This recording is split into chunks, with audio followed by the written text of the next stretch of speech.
আর মেয়ে পাস নাই না? শেষ পর্যন্ত আমার জিএম স্যারের মেয়ের সাথে তো প্রেম করতে হইলো। প্রেম কি খালি আমার ছেলেই করছে? তোমার জিএম স্যারের মেয়ে প্রেম করে নাই? তুমি চুপ থাকো। জিএম স্যার কি অকথ্য ভাষায় আমার গালাগালি করেছে। আজকের পর থেকে তুই ওই মেয়ের আশেপাশে যাবি না, এই আমার শেষ কথা। তোর বাবার কথা মন খারাপ করিস না। আরে তুই তোর আগ বাড়ায় প্রেম করতে চাসনি, তাই না? ওই মেয়ে তো তোর স্কুল লাইফ থেকেই তোকে পছন্দ করে, ওই তো তোর প্রেমের প্রস্তাব দিছে। এখানে তো তোর দোষের কিছু নাই। হ্যাঁ, সব দোষ তো ওই মেয়ের। আর তোমার ছেলে ধোয়া তুলছে পাতা।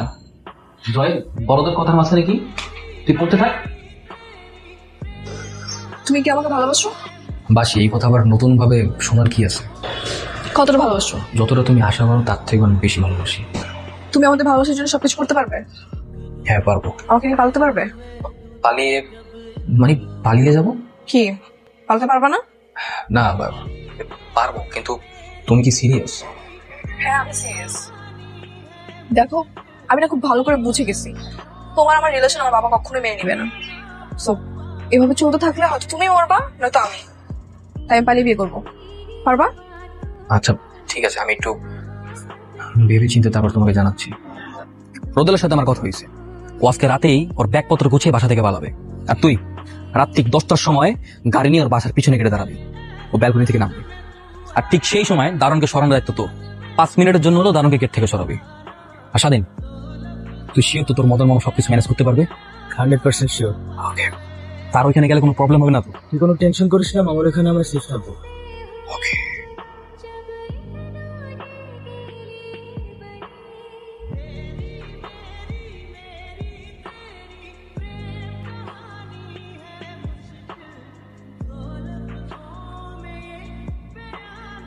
আচ্ছা আমার না কেমন মাথা ব্যথা করতেছে। মাথা ব্যথা করতেছে? শাকিল, এই সামনে কোনো ফার্মেসি টার্মেসি দেখলে থামাইস তো। ফার্মেসি? তোকে তো বিয়ে হয় নাই, বিয়ের আগে কি ফার্মেসি? না না, ফার্মেসিতে বিয়ের পর। ওর মাথা ব্যথা করতো, সেই মাথা ব্যথার ওষুধ কেনার জন্য ফার্মেসিতে যাচ্ছে, অন্য কিছু না। ঠিক আছে। কি হলো? টায়ার পাম্প করেছে। ভাই এটা কোনো কথা? নামতে হবে? পচা কলাটা। আরে বেটা পাকা কলা। আরে বাপরে, কলা নিয়ে ঝগড়া করতেছিস কেন? দুজনে দুটো কলা নিয়ে তাইলে তো হয়েছে।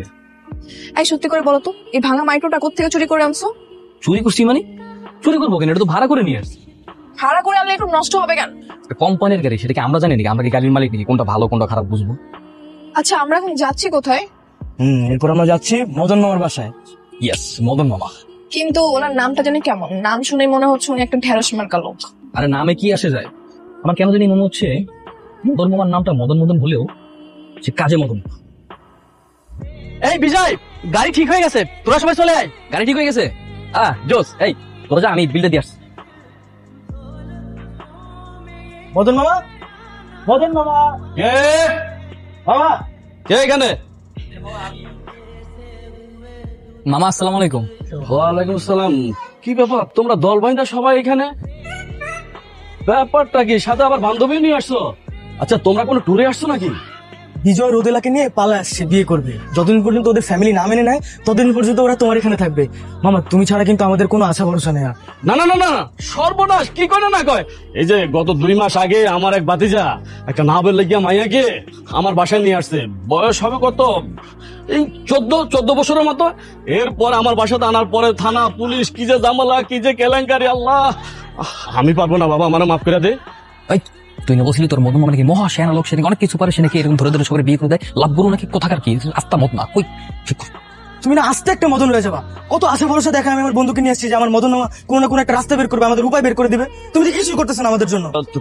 ঠিক আছে, তোরা সবগুলা এইখানে দাঁড়া, আমি দেখি তোর মামিরে কোন রকম ম্যানেজ করতে পারে কিনা। হ্যাঁ, তোরা একটু থাম। হ্যাঁ, লাভি মদন মামা। আরে কি হয়েছে? এত উত্তেজিত কেন তুমি? তোমার ছেলে কোথায়? তুমি নিশ্চয়ই জানো তোমার ছেলে কোথায়। আচ্ছা ও যেখানে আছে ভালো আছে, সময় হলে আমি ওকে আসতে বলবো। এই নিয়ে এত চিন্তা করলে তুমি? সময় হলে মানে? তুমি কি জানো তোমার ছেলের জন্য আজকে আমার কি হয়েছে? কি হয়েছে বলবা তো? হয়েছে যে, থাক, তুমি এক কাজ করো না, তোমার ছেলের এখনই ফোন দাও না, ওরে এখনই বাসে আসতে বলো। ও না আসলে বড় ক্ষতি হয়ে যাবে। আরে এখন আসলে সব থেকে বেশি ক্ষতি হবে। ওই খান সাহেব তোমার ছেলেকে ছাড়বে নাকি? যেখানেই আছে ভালো আছে, পরিস্থিতি ঠান্ডা হলে তারপর আমি ওকে আসতে বলবো। সাইমি, কি নাম তোমার? জি রোদেলা। এখানে যে এসেছো, তোমার বাবা তোমাকে খুঁজতেছে না?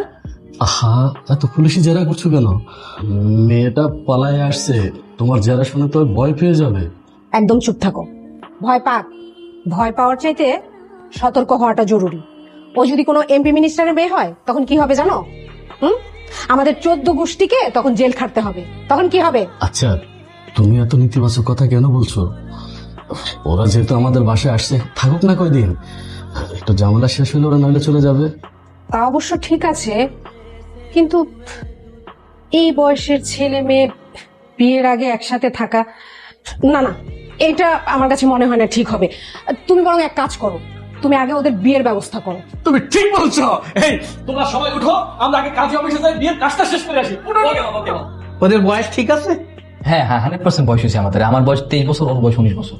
তাহলে আপনাদের ভোটার আইডি কার্ড দেন। হ্যাঁ হ্যাঁ, এটা আমার এনআইডি কার্ড, আর এখানে ওর বার্থ সার্টিফিকেট আছে। ওর এখন এনআইডি হয়নি। কে কি? মেয়ের তো 18 বছরই হয়নি। না, কে বলছে? আমার জন্ম তো হয়েছে 2002 সালের 3 মে, তো সেই অনুযায়ী আমার বয়স এখন 19 বছর 3 মাস। সার্টিফিকেট তো দেওয়া আছে 2003 সালে 3 মে। ও, ওইটা আমার বাবা কি করছে, আমাকে স্কুলে অ্যাডমিশন করানোর সময় 1 বছর পিছিয়ে দিয়েছিল, কিন্তু আমার আসল বয়স হচ্ছে 19। আসল বয়স শুনে লাভ নেই, সার্টিফিকেটে যেটা আছে সেটাই আমরা যাচ করি। তোমার যে সার্টিফিকেটের বয়স আর অরিজিনাল বয়স আলাদা, সেটা তুমি আগে বলবো না? আচ্ছা কাজী সাহেব, আপনি একটা কাজ করেন না, আপনি সিস্টেম করে বিয়েটা পড়াই দেন। 3 দিন তো, ওটা কোনো ব্যাপারই না, ওটা দেখতে দেখতেই শেষ হয়ে যাবে। কি বলে 3 দিন আগে গেল? আপনি একদিন আগেও বিয়ে সম্পাদন করলে আমার লাইসেন্স তো বাতিল হয়ে যাবে। আপনি তো জেলে যাবেন, সাথে আমারও নিয়ে যাবেন। আপনি 3 দিন পরে আসেন। এই চলো, এখানে বসে থেকে আর সময় নষ্ট করে কোনো লাভ নাই, আমরা 3 দিন পরে আসবো। হ্যাঁ, এই চলো সবাই চলো। কোথায় ভেবেছিলাম আজকে আমাদের বিয়েটা হবে, কত প্ল্যানিং করব, কিছুই হলো না। খারাপ কিন্তু হয়, এক প্রকার ভালোই হয়েছে। বিকজ হাতে কিছু সময় পেলাম, এর ভিতরে আমি কিছু প্ল্যানও করে ফেলছি যে আমি যেভাবে হোক একটা জব ম্যানেজ করে ফেলবো। তারপরে এই এলাকাতেই ছোট্ট একটা বাসা, আর সেখানে তোমার আর আমার ছোট্ট সংসার হবে।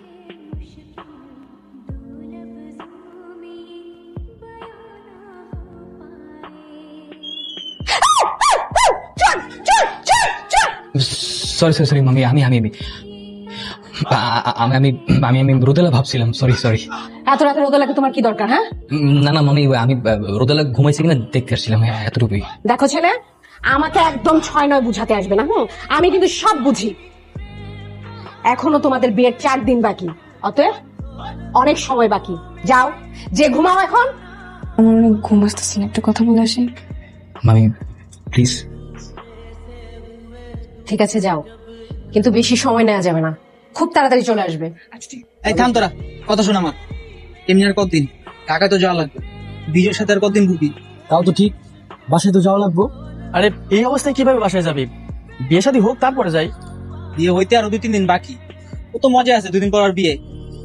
আগে জানা সারা আমি একটা মায়া বাগা লইতাম, তারপর 2 বন্ধু একলা বিয়ে করে লইতাম। সেটা খুব ভালো করে জানা আছে। তোর সাথে যে কয়টা মেয়ে আসতো আমি জানি না। বিজয় দেখতে অনেক সুন্দর, অনেক স্মার্ট, তুই কি তাই? না, আমি তো ভিলেনের মতো দেখতে। কি হয়েছে, তাকাই আছো কেন? তাকিয়ে আছি কারণ তোমাকে দেখলেই মনে হয় যেন হারিয়ে যাচ্ছি স্নিগ্ধ রাতের তারার মেলায়, আর তোমার চোখের দিকে তাকালে মনে হয় যেন হারিয়ে যাবো গভীর মায়ের মতো। তুমি কি জানো, তোমাকে যখন দেখি তার চেয়েও বেশি দেখি যখন দেখি না। এটার মানে কি? এটার মানে হচ্ছে তুমি যখন সামনে থাকো তখন তো তোমাকে দেখি, তার চেয়েও বেশি দেখি যখন তুমি আমার সামনে থাকো না। তখন তুমি সবসময় মনে থাকো, আমি তখন তোমাকে আমার মনের চোখ দিয়ে দেখি। বেশি থাকার বলতে হবে। মাইন্ড কল দিছে। হ্যালো। হ্যাঁ হ্যালো বন্ধু, কি খবর রে? শোন, ঢাকায় তো আসছি, তুই তো বলছিলি আঙ্কেল আন্টির খোঁজ নিতে, তো তোদের বাসায় গেছিলাম, আঙ্কেল আন্টির তো বাসায় দেখলাম না। বাসায় নাই না? তাইলে হয়তো কোথাও গেছে। আচ্ছা দোস্ত, তুই কালকে একটু আরেকবার বাসায় গিয়ে খোঁজ নিয়ে আমার জানাইস তো। আচ্ছা ঠিক আছে, আমি কালকে খোঁজ নিয়ে তোরা জানাইতেছি। আচ্ছা ঠিক আছে। ঠিক আছে। খুশি তো এবার? বিয়ে তো অবশেষে হয়েই গেল। আসলে আপনাকে সত্যি অনেক থ্যাঙ্কস। স্বাধীন ঠিকই বলছিল যে আপনি আসলে এই লাভ বলুন। আরে দেখতে হবে না, মামা ডাকা, তোমাদেরই তো মামা আমি। মামি এখন আর ডিস্টার্ব করুন, যখন মন চায় তখন যা করতে পারবো। কে রে বেটা, কি হয়েছে? বুক কালা করেছিস কেন? আরে কি হয়েছে বলবি তো? তোর বাবার বেঁচে নেই।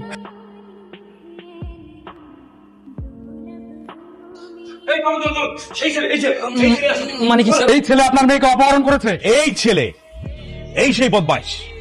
না না স্যার, আমি কাউকে অপহরণ করিনি স্যার। আমার বাবা মারা গেছে স্যার। আমার বাবা কোথায়? আমি প্লিজ আমার বাবাকে একটু দেখতে চাই স্যার। তোর বাবা মারা গেছে না? তোকে ধরার জন্যই আমরা এই প্ল্যানিংটা করেছি। স্যার এসব কি বলছেন স্যার? আমি কাউকে অপহরণ করবো কেন স্যার? আপনার এরকম প্রপার এভিডেন্স ছাড়া কাউকে কিভাবে ধরে নিয়ে যান স্যার? ওনার মেয়ে তো আমাদের সাথে আসছে। ওনার মেয়েকে জিজ্ঞেস করুন না যে আমরা ওকে জোর করে নিয়ে গেছি নাকি ও স্বেচ্ছায় আমাদের সাথে গেছে। মিস রোদেলা, এই ছেলে আপনাকে অপহরণ করেছে না? স্যার আমি আমার নিজ ইচ্ছায় গিয়েছি, কেউ আমাকে অপহরণ করেনি। ও তো একটা নাবালিকা। না বাবা, আমার বয়স এখন 18 বছর প্লাস, আর আমরা কোড রেজিস্টার করে বিয়ে করেছি। অফিসার, আপনি যদি বিশ্বাস না হয় আপনি দেখতে পারেন। আপনার মেয়ে নাবালিকা না, তার 18 বছর হয়ে গেছে। তার মানে আপনি আপনার প্রভাব খাটিয়ে এবং আইনের আশ্রয় নিয়ে আপনি আপনার উদ্দেশ্য হাসিল করতে চেয়েছিলেন, তাই না? আপনি আপনার মেয়ের জন্য একজন নিরীহ বাবাকে চাকরিচ্যুত করেছেন, পুরো পরিবারকে আপনি ঘর ছাড়া করেছেন। এখন আবার এই ছেলেগুলো আপনি জেল খাটাতে চাইছেন। আপনি কি ভেবেছেন এরকম করলেই আপনার মেয়ে আপনাকে বাবা বলে ডাকবে? কখনোই না। আচ্ছা, ধরেন আপনার মেয়েকে কোন উঁচু বংশের লোক এসে বললো যে আপনার মেয়েকে তার ছেলের সাথে বিয়ে দিবে, আপনি কি রাজি হতেন না? অবশ্যই রাজি হতাম। সেই উঁচু বংশের কেউ যদি বলতো আপনার মতো নিচু বংশের কারো সাথে তার আত্মীয়তা করবে না, তখন কেমন লাগবে? অবশ্যই খারাপ লাগবে। যুগে যুগে না আমাদের এই সমাজে এই বৈষম্যগুলো হয়ে চলছে, কিন্তু পারিবারিক ভাবে সামাজিক ভাবে শিক্ষা দিয়ে এই বৈষম্যগুলো দূর করা যায়, কিন্তু আমরা সেটা করছি না। আপনি একজন শিক্ষিত মানুষ, সম্মানিত মানুষ। মিস রোদেলা এবং বিজয়ের মধ্যে যদি পরবর্তীতে আপনি কোনো ঝামেলা করার চেষ্টা করেন আবার, তাহলে কিন্তু আমরা আপনাকে ছেড়ে কথা বলবো না। খান সাহেব, কথাটা মনে রাখবেন। চলো।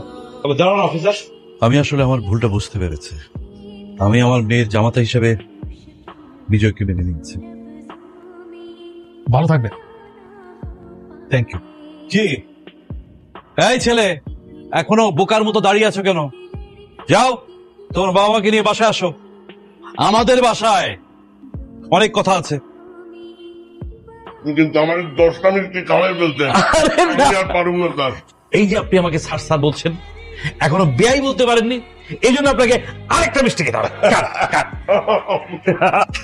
বাবাকে আমি এত কিছু কখনো দেখি নাই। আসলে বাবা মাকে এরকম হাসি খুশি দেখতে কার না ভালো লাগে? সত্যি কথা বলতে, যারা পালিয়ে বিয়ে করে বাবা মার থেকে দূরে থাকে, তাদের থেকে হতভাগা আর কেউ নেই। এই পুলিশ অফিসারের মতো যদি এরকম ভালো মানুষ প্রতিটা ঘরে ঘরে থাকতো, তাহলে হয়তো তোমার আমার মতো এরকম হাজারো ছোট ছোট সংসারগুলো ভালোবাসায় পূর্ণতা পেত। কিরে, তোরা ওইদিকে কেন? এখানে এসে বস।